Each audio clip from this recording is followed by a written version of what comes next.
ಬಳ್ಳಾರಿಯಲ್ಲಿ ವಾಲ್ಮೀಕಿ ಬ್ಯಾನರ್ ವಿಚಾರಕ್ಕೆ ಶುರುವಾದ ರಕ್ತ ರಾಜಕೀಯ ಜೋರಾಗಿ ನಡೀತಾ ಇದೆ. ಈಗಾಗಲೇ ಪೊಲೀಸರು ರಾಜಶೇಖರ್ಗೆ ತಗುಲಿದ ಗುಂಡಿನ ಬಗ್ಗೆ ತನಿಖೆ ನಡೆಸ್ತಾ ಇದ್ದಾರೆ.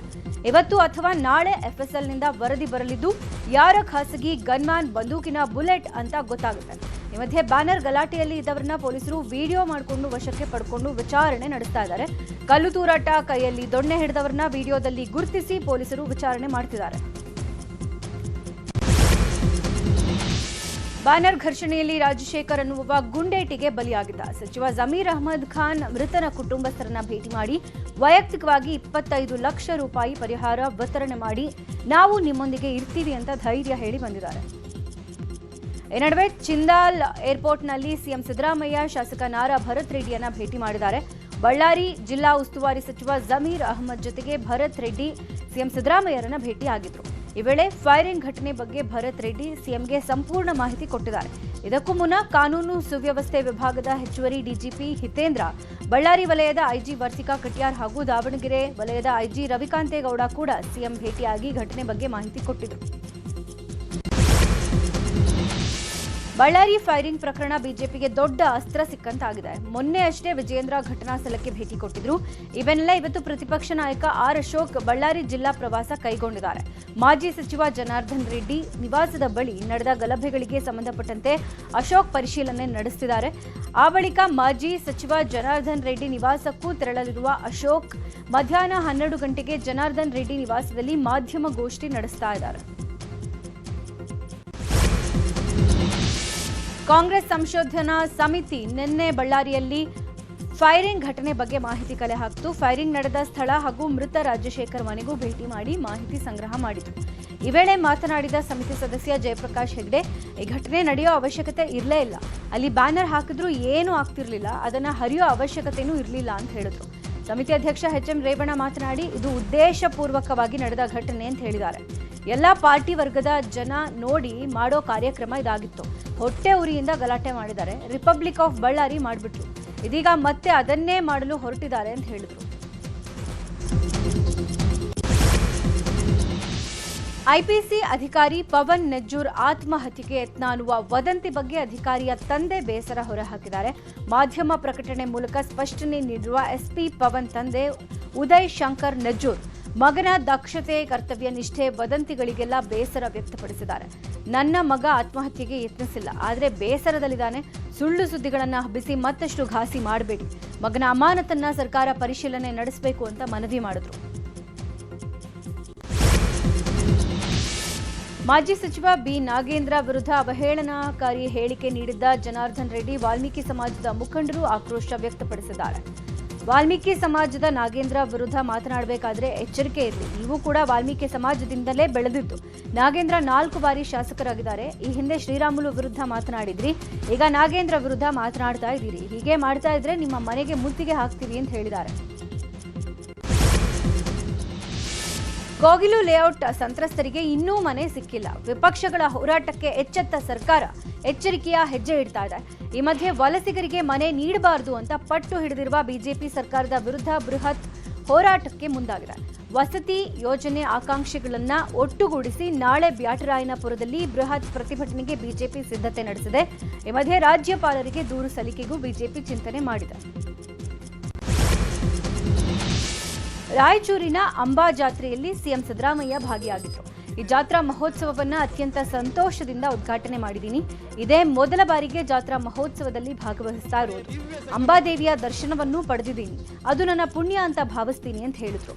ಈ ಜಾತ್ರೆಯಲ್ಲಿ ಇಷ್ಟೊಂದು ಜನ ಸೇರ್ತಾರೆ ಅನ್ನೋ ಕಲ್ಪನೆ ಇರಲಿಲ್ಲ, ಬಹಳ ಜನ ಸೇರಿದ್ದೀರಾ, ನಿಮ್ಮೆಲ್ಲರಿಗೂ ಅಂಬಾದೇವಿ ಒಳ್ಳೇದು ಮಾಡಲಿ ಅಂತ ಹೇಳಿದ್ರು. ಬೆಳಗಾವಿ ಜಿಲ್ಲೆಯ ಅಥಣಿಯಲ್ಲಿ ಶಾಸಕ ಲಕ್ಷ್ಮಣ ಸವದಿ ವಿರುದ್ಧ ಆಕ್ರೋಶ ಭುಗಿಲೆದಿದೆ. ಡಿಸಿಸಿ ಬ್ಯಾಂಕ್ ವರ್ಕರ್ ಹಾಗೂ ಯೂನಿಯನ್ ಅಧ್ಯಕ್ಷ ನಿಂಗರಾಜ್ ಕರಣ್ಣವರ್ ಮೇಲೆ ಶಾಸಕ ಲಕ್ಷ್ಮಣ ಸವದಿ ಹಾಗೂ ಪುತ್ರ ಚಿದಾನಂದ ಸವದಿ ವಿರುದ್ಧ ಹಲ್ಲೆ ಮಾಡಿದ್ದಾರೆ ಅಂತ ಆರೋಪ ಮಾಡಿ ಜೇವರ್ಗಿ ಸಂಕೇಶ್ವರ ರಾಜ್ಯ ಹೆದ್ದಾರಿ ತಡೆದು ಡಿಸಿಸಿ ಬ್ಯಾಂಕ್ ನೌಕರರು ಪ್ರತಿಭಟನೆ ನಡೆಸಿದ್ದಾರೆ. ಅಂಬೇಡ್ಕರ್ ಸರ್ಕಲ್ನಲ್ಲಿ ಮಾನವ ಸರಪಳಿ ನಿರ್ಮಿಸಿ ಲಕ್ಷ್ಮಣ ಸವದಿ ವಿರುದ್ಧ ಧಿಕ್ಕಾರ ಕೂಗಿದರು. ಬೆಳಗಾವಿ ಜಿಲ್ಲೆ ಅಥಣಿಯಲ್ಲಿ ಡಿಸಿಸಿ ಬ್ಯಾಂಕ್ ನೌಕರನ ಮೇಲೆ ಹಲ್ಲೆ ಮಾಡಲಾಗಿದೆ ಅನ್ನೋ ಆರೋಪಕ್ಕೆ ಆಕ್ರೋಶ ವ್ಯಕ್ತವಾಗಿದೆ. ಬೆಳಗಾವಿಯಲ್ಲಿ ಬಿಜೆಪಿ ಮುಖಂಡ ಸತ್ಯಪ್ಪ ಬಾಗನ್ನವರ್ ಮಾತನಾಡಿ, ಅಥಣಿಯಲ್ಲಿ ನಡೆದ ಘಟನೆ ವಿಷಾದನೀಯ. ಮನೆಗೆ ಕರೆಸಿಕೊಂಡು ಅಪ್ಪ ಮಗ ಹಿಗ್ಗಾಮುಗ್ಗಾ ಹಲ್ಲೆ ಮಾಡಿದ್ದಾರೆ. ಮನೆ ಬಿಟ್ಟು ಓಡ್ ಬಂದ್ರು ಲಕ್ಷ್ಮಣ ಸವದಿ ಬಿಟ್ಟಿಲ್ಲ. ಇದು ಶಾಸಕ ಲಕ್ಷ್ಮಣ ಸವದಿ ಮಾಡ್ತಾ ಇರೋ ದುರಾಡಳಿತ. ಲಕ್ಷ್ಮಣ ಸವದಿ ಶಾಸಕರಾಗೋಕೆ ಹಾಲುಮತ ಸಮಾಜವೇ ಕಾರಣ. ನಮ್ಮ ಸಮಾಜದ ಮೇಲೇನೆ ದೌರ್ಜನ್ಯ ಮಾಡಿದ್ದು ಖಂಡನೀಯ ಅಂತ ಹೇಳಿದ್ದಾರೆ. ಕೋಲಾರ ಜಿಲ್ಲೆ ಮಾಲೂರಿನಲ್ಲೂ ಬ್ಯಾನರ್ ಪಾಲಿಟಿಕ್ಸ್ ಜೋರಾಗಿದೆ. ತಹಶೀಲ್ದಾರ್ ಕಚೇರಿ ಎದುರು ಹಾಕಿದ್ದ ಮಾಜಿ ಶಾಸಕ ಮಂಜುನಾಥ್ ಗೌಡ ಅವರ ಬ್ಯಾನರ್ಗಳನ್ನು ತೆರವುಗೊಳಿಸಿದ್ದಕ್ಕೆ ನಗರಸಭೆ ಪೌರಾಯುಕ್ತರಿಗೆ ತರಾಟೆಗೆ ತೆಗೆದುಕೊಂಡಿದ್ದಾರೆ. ಜನವರಿ 6ರಂದು ಮಾಜಿ ಶಾಸಕ ಮಂಜುನಾಥ್ ಗೌಡ ಅವರ ಹುಟ್ಟುಹಬ್ಬ ಹಿನ್ನೆಲೆ ಬೆಂಬಲಿಗರು ಹುಟ್ಟುಹಬ್ಬದ ಶುಭಾಶಯ ಕೋರಿದ ಬ್ಯಾನರ್ ಹಾಕಿದ್ರು. ಇದಕ್ಕೆ ಕಾಂಗ್ರೆಸ್ ನಾಯಕರು ಆಕ್ಷೇಪ ಪಡಿಸಿದ್ರು. ಹಾಲಿ ಶಾಸಕ ಕೆವೈ ನಂಜೇಗೌಡ ಇರುವಾಗ ಶಾಸಕರು ಎಂಬ ಪದ ಬಳಸಿದ್ದಕ್ಕೆ ಬ್ಯಾನರ್ ತೆರವುಗೊಳಿಸಲು ಸೂಚಿಸಿದ್ದೇವೆ ಅಂತ ಹೇಳಿದರು. ಕೋಲಾರ ಸಂಸದ ಮಲ್ಲೇಶ್ ಬಾಬು ವಿರುದ್ಧ ಕಾಂಗ್ರೆಸ್ ಮುಖಂಡ ಕೆವಿ ಗೌತಮ್ ವಾಗ್ದಾಳಿ ನಡೆಸಿದರು. ಸಂಸದ ಮಲ್ಲೇಶ್ ಬಾಬು ಜನರ ಸಂಪರ್ಕಕ್ಕೆ ಸಿಗ್ತಾ ಇಲ್ಲ. ಕೋಲಾರ ಸಂಸದರು ನಾಟ್ ರೀಚಬಲ್ ಸಂಸದರಾಗಿದ್ದಾರೆ. ಕೇಂದ್ರದಲ್ಲಿ ಸರ್ಕಾರ ಇದ್ರೂ ಕೂಡ ಕೋಲಾರದಲ್ಲಿ ಅಭಿವೃದ್ಧಿ ಕಾಣಿಸ್ತಿಲ್ಲ. ಕೋಲಾರ ಬೆಂಗಳೂರು ರಾಷ್ಟ್ರೀಯ ಹೆದ್ದಾರಿ ಅಂಡರ್ ಪಾಸ್ ಕಾಮಗಾರಿ ಕಳಪೆ ಆಗಿದೆ. ತಡೆಗೋಡೆ ನಿರ್ಮಾಣದ ಬದಲು ಗೋಡೆಗೆ ಪ್ಲಾಸ್ಟಿಂಗ್ ಮಾಡಿದ್ದಾರೆ. ಸಂಸದ ಮಲ್ಲೇಶ್ ಬಾಬು ಮೊದಲು ಸಮಸ್ಯೆಗಳ ಬಗ್ಗೆ ಗಮನ ಹರಿಸಬೇಕು ಅಂತ ಆಕ್ರೋಶ ಹೊರಹಾಕಿದ್ರು. ಉತ್ತರ ಕನ್ನಡ ಜಿಲ್ಲೆ ಯಲ್ಲಾಪುರದಲ್ಲಿ ವಿವಾಹಿತ ಮಹಿಳೆಯ ಕೊಲೆ ಪ್ರಕರಣ ಸಂಬಂಧ ಇವತ್ತು ಯಲ್ಲಾಪುರ ಬಂದ್ಗೆ ಕರೆ ನೀಡಲಾಗಿದೆ. ಹಿಂದೂಪರ ಸಂಘಟನೆಗಳು ಯಲ್ಲಾಪುರ ಬಂದ್ ಮಾಡೋಕೆ ಸಿದ್ಧತೆ ಮಾಡಿಕೊಂಡಿವೆ. ಅಕ್ರಮ ಸಂಬಂಧ ಹಿನ್ನೆಲೆಯಲ್ಲಿ ರಂಜಿತಾ ಅನ್ನುವವಳನ್ನ ಕೊಲೆ ಮಾಡಿದ ಪ್ರಿಯಕರ ರಫೀಕ್ ಪರಾರಿಯಾಗಿದ್ದ. ಕೊಲೆ ಪ್ರಕರಣ ಸಂಬಂಧ ಆಕ್ರೋಶ ಭುಗಿಲೆದ್ದಿದ್ದು ಹಿಂದೂಪರ ಸಂಘಟನೆಯ ಕಾರ್ಯಕರ್ತರು ಯಲ್ಲಾಪುರ ಪೊಲೀಸ್ ಠಾಣೆಗೆ ಮುತ್ತಿಗೆ ಹಾಕಿದ್ರು. ಘಟನೆ ಕೋಮು ದ್ವೇಷಕ್ಕೆ ತಿರುಗಿದ್ದು ಸ್ಥಳದಲ್ಲಿ ಬಿಗುವಿನ ವಾತಾವರಣ ನಿರ್ಮಾಣ ಆಗಿದೆ.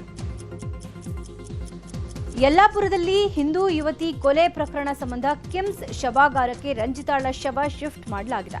ಮೃತ ರಂಜಿತಾಳ ಸಹೋದರ ಕಣ್ಣೀರು ಹಾಕಿದ್ದು, ಹಣಕಾಸಿನ ವಿಚಾರದಲ್ಲಿ ಆರೋಪಿ ರಫೀಕ್ ಮತ್ತು ರಂಜಿತಾಳ ನಡುವೆ ಪರಿಚಯ ಆಗಿತ್ತು. ರಫೀಕ್ಗೆ ಲವರ್ ಕೈ ಕೊಟ್ಟಿದ್ರಿಂದ ನನ್ನ ತಂಗಿಗೆ ಗಂಟು ಬಿದ್ದಿದ್ದ. ಈಗ ಕೊಲೆ ಮಾಡಿಬಿಟ್ಟಿದ್ದಾನೆ. ಕೊಲೆ ಆರೋಪಿಗೆ ಕಠಿಣ ಶಿಕ್ಷೆ ಆಗಬೇಕು ಅಂತ ರಂಜಿತಾ ಸಹೋದರ ವೀರಭದ್ರ ಆಗ್ರಹಿಸಿದರು.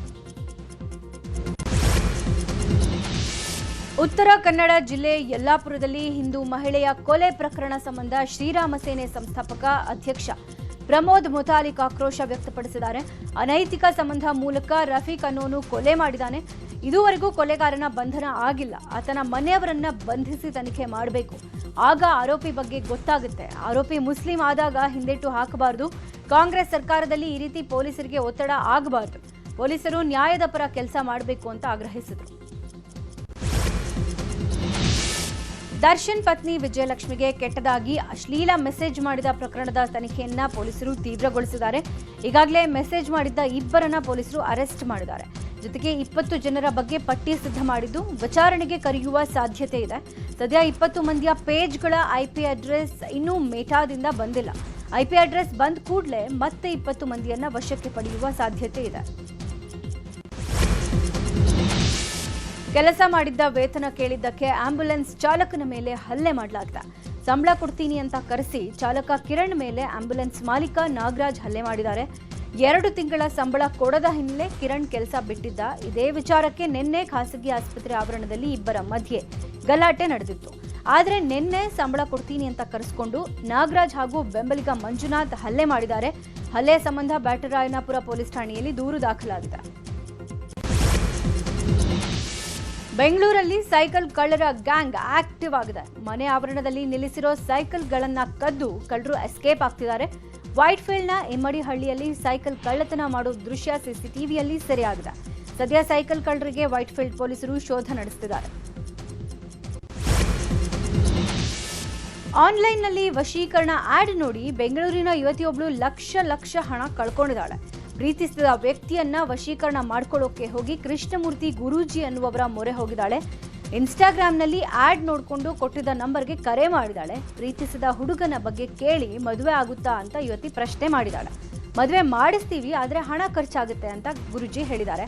ಮೊದಲು 2 ಲಕ್ಷ ಕೊಟ್ಟಿದ್ದ ಯುವತಿ ಬಳಿಕ 4 ಲಕ್ಷ ಕೇಳಿದಾಗ ಅನುಮಾನಗೊಂಡು ಪ್ರಶ್ನೆ ಮಾಡಿದಾಗ ಮೋಸ ಹೋಗಿರೋದು ಗೊತ್ತಾಗಿದೆ. ಈ ಸಂಬಂಧ ಆಡುಗುಡಿ ಪೊಲೀಸ್ ಠಾಣೆಯಲ್ಲಿ ಪ್ರಕರಣ ದಾಖಲಾಗಿದೆ.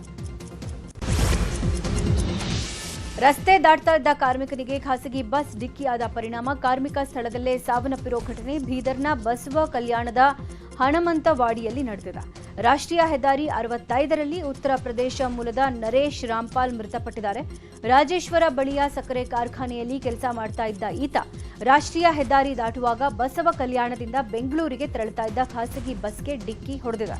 ಸಂಚಾರಿ ಪೊಲೀಸ್ ಠಾಣೆಯಲ್ಲಿ ಪ್ರಕರಣ ದಾಖಲಾಗಿದೆ. ಚಿಕ್ಕಮಗಳೂರಿನ ನೆಹರು ರಸ್ತೆಯಲ್ಲಿ 2 ಅಂತಸ್ತಿನ ಕಟ್ಟಡದ ಮೇಲೆ ನಿಂತು ವ್ಯಕ್ತಿಯೊಬ್ಬ ಆತ್ಮಹತ್ಯೆಗೆ ಯತ್ನಿಸಿದ್ದಾನೆ. ಹಾಸನ ಜಿಲ್ಲೆ ಬೇಲೂರು ಮೂಲದ ಗಣೇಶ್ ಆತ್ಮಹತ್ಯೆಗೆ ಯತ್ನಿಸಿದ ವ್ಯಕ್ತಿ ಕೈಯಲ್ಲಿ ಇಟ್ಟಿಗೆ ಮಾಪ್ ಕೋಲು ಹಿಡಿದು ನನ್ನ ಹತ್ರ ಬರಬೇಡಿ, ಹತ್ರ ಬಂದ್ರೆ ಬಿದ್ದ್ಬಿಡ್ತೀನಿ, ಹೊಡಿತೀನಿ ಅಂತ ಪೊಲೀಸರು ಅಗ್ನಿಶಾಮಕ ಸಿಬ್ಬಂದಿಗೆ ಧಮಕಿ ಹಾಕಿದ್ದಾನೆ. ಬಿಲ್ಡಿಂಗ್ನಿಂದ ಮತ್ತೊಂದು ಕಡೆಯಿಂದ ಅಗ್ನಿಶಾಮಕ ಸಿಬ್ಬಂದಿ ಹತ್ತಿ ವ್ಯಕ್ತಿಯನ್ನ ರಕ್ಷಣೆ ಮಾಡಿದರು. ಬಾಂಗ್ಲಾದೇಶದಲ್ಲಿ ಹಿಂದೂಗಳ ಮೇಲೆ ನಡೀತಾ ಇರುವಂತಹ ದಾಳಿ ಖಂಡಿಸಿ ವಿವಿಧ ಹಿಂದೂ ಪರ ಸಂಘಟನೆಗಳು ಪ್ರತಿಭಟನೆ ನಡೆಸಿವೆ. ಹಾಸನ ಜಿಲ್ಲೆ ಬೇಲೂರು ಪಟ್ಟಣದ ಬಸವೇಶ್ವರ ಸರ್ಕಲ್ನಲ್ಲಿ ಟೈರ್ಗೆ ಬೆಂಕಿ ಹಚ್ಚಿ ಆಕ್ರೋಶ ಹೊರಹಾಕಿದರು. ಈ ವೇಳೆ ಟೈರ್ಗೆ ಹಚ್ಚಿದ್ದ ಬೆಂಕಿ ನಂದಿಸೋಕೆ ಪೊಲೀಸರು ಹರಸಾಹಸ ಪಟ್ಟಿದ್ದಾರೆ. ಅಲ್ಲದೆ ಮುಸ್ಲಿಮರು ಹೆಚ್ಚಾಗಿರೋ ನೆಹರು ನಗರದ ಕಡೆ ಹೋರಾಟಗಾರರು ಹೋಗಬಾರದು ಅಂತ ತಡೆದಿದ್ದಾರೆ. ಬಾಗಲಕೋಟೆ ಜಿಲ್ಲೆ ಬಾದಾಮಿಯ ಬನಶಂಕರಿ ಸನ್ನಿಧಿಯಲ್ಲಿ ಅದ್ಧೂರಿ ರಥೋತ್ಸವ ನಡೆದಿದೆ. ರಥೋತ್ಸವದಲ್ಲಿ ಭಾಗಿಯಾದ ಲಕ್ಷಾಂತರ ಭಕ್ತರು ಉತ್ತತ್ತಿ ಬಾಳೆಹಣ್ಣು ಎಸೆಯುವ ಮೂಲಕ ಭಕ್ತಿ ಸಮರ್ಪಿಸಿದ್ದಾರೆ. ಇನ್ನು ರಥೋತ್ಸವದೊಂದಿಗೆ ಆರಂಭಗೊಂಡ ಉತ್ಸವ 1 ತಿಂಗಳ ಕಾಲ ನಡೆಯುತ್ತೆ. ಹಗಲು ವ್ಯಾಪಾರ ವಹಿವಾಟು ನಡೆದರೆ ರಾತ್ರಿ ನಾಟಕಗಳು ನೋಡುಗರನ್ನ ರಂಜಿಸುತ್ತವೆ.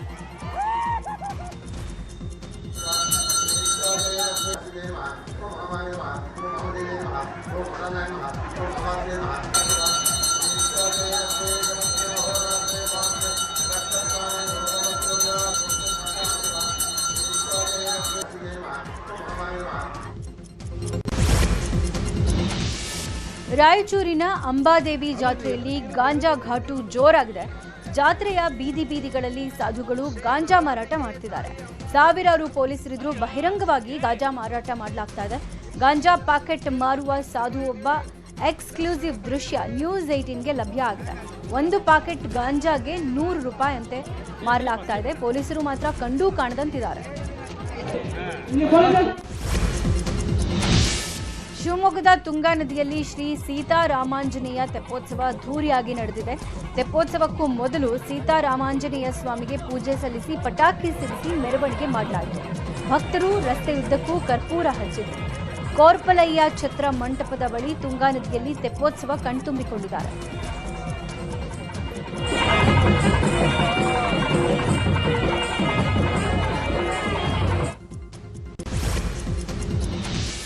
ಡ್ರಗ್ಸ್ ಮಾಫಿಯಾ ವಿರುದ್ಧದ ಸಮರದಲ್ಲಿ ಅಮೆರಿಕ ವೆನೆಜುವೆಲಾದ ಅಧ್ಯಕ್ಷ ಹಾಗೂ ಅವರ ಪತ್ನಿಯನ್ನೇ ಬೆಡ್ರೂಮ್ನಿಂದಲೇ ಸೆರೆ ಹಿಡಿದು ವಶದಲ್ಲಿಟ್ಟುಕೊಂಡಿದೆ. ಈ ಬಗ್ಗೆ ಡೊನಾಲ್ಡ್ ಟ್ರಂಪ್ ಮಾತಾಡಿದ್ದಾರೆ. ಇಬ್ಬರನ್ನೂ ವಶಕ್ಕೆ ಪಡೆದು ದೇಶದಿಂದ ಹೊರಗೆ ಹಾಕಿದೀವಿ ಅಂತ ಟ್ರುತ್ ಸೋಷಿಯಲ್ ಸಾಮಾಜಿಕ ಜಾಲತಾಣಗಳಲ್ಲಿ ಹೇಳಿದ್ದಾರೆ. ಅಧ್ಯಕ್ಷ ನಿಕೋಲಸ್ ಮಡುರೋ ಅವರನ್ನ ವೆನೆಜುವೆಲಾದ ಭದ್ರಕೋಟೆಯಿಂದ ಸೆರೆ ಹಿಡಿಯಲಾಗಿದೆ. ಅಲ್ಲಿಂದ ಅವರನ್ನ ಹೆಲಿಕಾಪ್ಟರ್ ಮೂಲಕ ಅಮೆರಿಕದ ಸೇನೆಯ ಹಡಗಿಗೆ ಕರ್ಕೊಂಡು ಬರಲಾಗಿದೆ. ಅಲ್ಲಿಂದ ವಿಚಾರಣೆಗಾಗಿ ನ್ಯೂಯಾರ್ಕ್ಗೆ ಕರೆದೊಯ್ಯಲಾಗುತ್ತೆ. ಈ ಕಾರ್ಯಾಚರಣೆಯಲ್ಲಿ ಅಮೆರಿಕದ ಸೈನಿಕರಿಗೆ ಯಾವುದೇ ಜೀವಹಾನಿ ಆಗಿಲ್ಲ. ಕೆಲವರಿಗೆ ಮಾತ್ರ ಸಣ್ಣ ಪುಟ್ಟ ಗಾಯಗಳಾಗಿದೆ ಅಷ್ಟೇ. ಹೀಗಂತ ಟ್ರಂಪ್ ಸಂದರ್ಶನವೊಂದರಲ್ಲಿ ತಿಳಿಸಿದ್ದಾರೆ. ಅಮೆರಿಕ ಸೇನೆಯ ವಿಶೇಷ ಪಡೆ ವೆನೆಜುವೆಲಾ ಅಧ್ಯಕ್ಷ ನಿಕೋಲಸ್ ಮಡುರೋ ಅವರನ್ನ ವಶಕ್ಕೆ ಪಡೆಯೋದನ್ನ ನೇರವಾಗಿ ವೀಕ್ಷಿಸಿದೆ. ಇದು ಅತ್ಯದ್ಭುತವಾಗಿತ್ತು, ಅಕ್ಷರಶಃ ಟಿವಿ ಶೋ ರೀತಿಯಲ್ಲೇ ಇತ್ತು ಅಂತ ಟ್ರಂಪ್ ಹೇಳಿದ್ದಾರೆ.